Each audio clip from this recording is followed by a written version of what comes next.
도전적인 패스를 시도하면서도 성공률은 높았습니다. 이강인의 재능은 대표팀에서 독보적입니다. 본인이 대표팀에 왜 필요한지 왼발 패스로 증명한 이강인입니다. 이강인은 지난 태국 1차전 서울 홈경기에서도 시차 적응 및 회복 문제로 30분여 뛰었지만 번뜩였습니다. 팀에서 가장 많은 기회 창출 3회를 기록했고 크로스 성공 2회 등 공격 지표에서 두각을 보였습니다. 이강인 투입 후 한국은 공격의 세밀함, 창조성을 회복하며 공세를 퍼부을 수 있었습니다. 지난 21일 서울 월드컵 경기장에서 펼쳐진 태국과의 월드컵 예선 3차전을 앞두고는 붉은 악마가 정몽규 회장을 규탄한다. 협회는 몽규의 소유물이 아니다. 는 등 20여 개의 플래카드를 일제히 내걸고 정몽규 아웃, 구호를 외치기도 했습니다. 어수선했던 한국은 태국과의 홈경기에서 부진한 경기 끝에 1대1로 비기며 자존심을 구겼지만 태국 원정에서 명예를 회복했습니다. 약 5만 명에 가까운 태국 홈팬들과 무덥고 습한 날씨 속에서도 한국은 머리를 받고 해야 한다. 는 말처럼 높은 집중력을 발휘했습니다. 결국 한국은 이재성, 손흥민, 박진섭의 연속골로 깔끔한 승리를 거뒀습니다. 이강인은 드리블보다는 패스에 집중했습니다. 볼을 잡기 전부터 양팀 선수들 위치를 파악했습니다. 볼을 잡은 뒤에는 오래 끌지 않고 빈 공간으로 침투하는 동료들에게 신속하게 패스했습니다. 그렇게 이강인은 26일 태국전에서 사실상 2개의 도움을 기록했습니다. 이강인의 스루 패스를 받은 조규성의 슈팅이 약간 빗맞았고 그걸 문전에서 이재성이 밀어넣으며 첫 번째 어시스트가 아닌 킬패스를 적립했습니다. 사실상 측면을 파고드는 조규성에게 오프사이드 트랩을 피해 찔러준 스루 패스가 득점에 크게 기여했기 때문에 규성 선수의 소녀슛만 아니었다면 어시스트 적립이었습니다. 다만 규성 선수의 실력을 우리가 알기에 골대를 넘기지 않은 점만으로도 감사한 상황입니다. 이후 손흥민의 골은 공식적으로 이강인 어시스트로 기록됐습니다. 이강인의 예리한 패스는 손흥민과 골키퍼가 사실상 1대1로 맞서는 장면을 연출했습니다. 수비수를 속이고 때린 손흥민의 송곳 슛은 두 번째 골이 됐습니다. 이강인은 손흥민에게 안겼고 손흥민도 활짝 웃었습니다.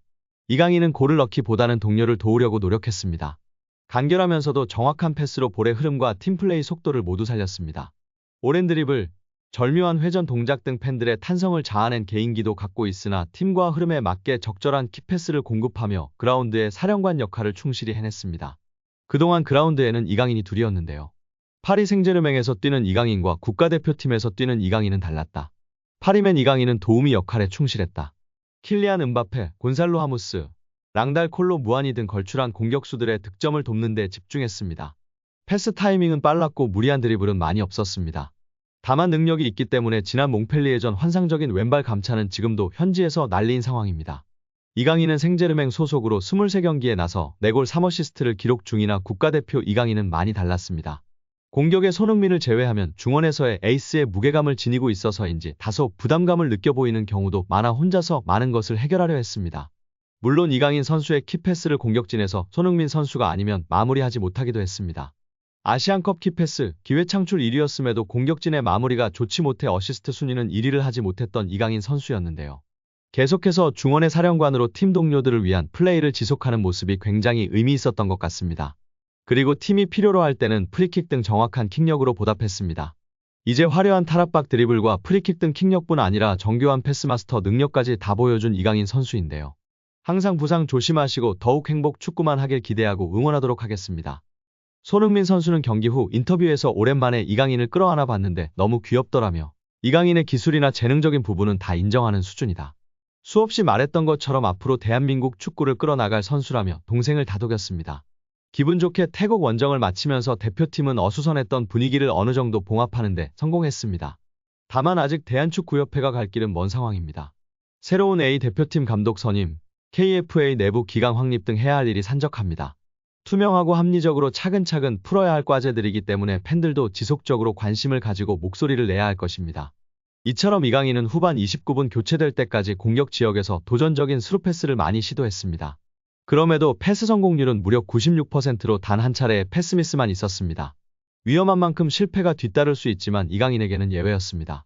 완벽한 경기력을 보여주며 자신의 존재 이유를 설명했습니다. 한국에서 펼쳐진 태국전 이강인 없이 선발 명단을 꾸렸던 황선홍호는 날카롭지 못한 공격 전개로 한 골을 터뜨리는 데 그쳤습니다. 반면 이강인이 선발 출전한 대표팀은 태국 원정에서 3골을 넣었습니다. 이강인의 정교한 패스는 손흥민도 웃게 만들었는데요. 손흥민은 득점에 성공한 뒤 어시스트를 기록한 이강인과 포옹했습니다. 이어 경기 후 인터뷰를 통해 이강인은 사랑받을 자격이 있다. 한국 축구를 이끌어갈 선수 라고 공개적으로 이강인을 지지했습니다. 그만큼 이강인의 패스는 상대에게 치명적이고 대표팀에게 달콤했습니다. 여기에 PSG 소식을 전하는 PSG 토크도 두 선수의 합작골을 조명했습니다. PSG 토크는 PSG는 A매치 기간 동안 몇몇 선수들을 차출시켰다. 그중 한 명이 이강인이라면서 그는 태국과 2차전에서 74분간 뛰었다. 손흥민과 연계해 한국의 두 번째 골을 만들었다라며 이강인의 도움 소식을 전했습니다.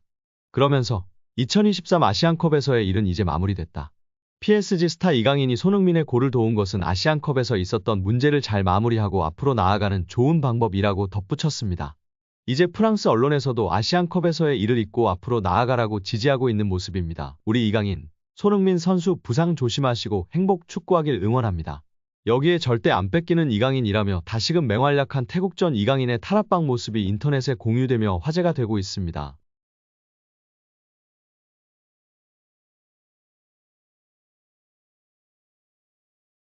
노룩 힐킥 패스부터 자로 잰 듯한 환상적인 스루 패스까지 맹활약을 보여줬던 이강인 선수인데요. 중원에서 태국 선수들의 압박을 요리조리 피하며 탈압박하는 영상이 화제가 되고 있습니다. 태국 선수들 2명에서 4명 근처에 있던 선수까지 5명 이상이 있었으나 이강인 선수의 볼을 뺏지 못하는 모습에 팬들은 절대 안 뺏기는 이강인이라며 극찬하며 축구 커뮤니티에서 공유되고 있습니다.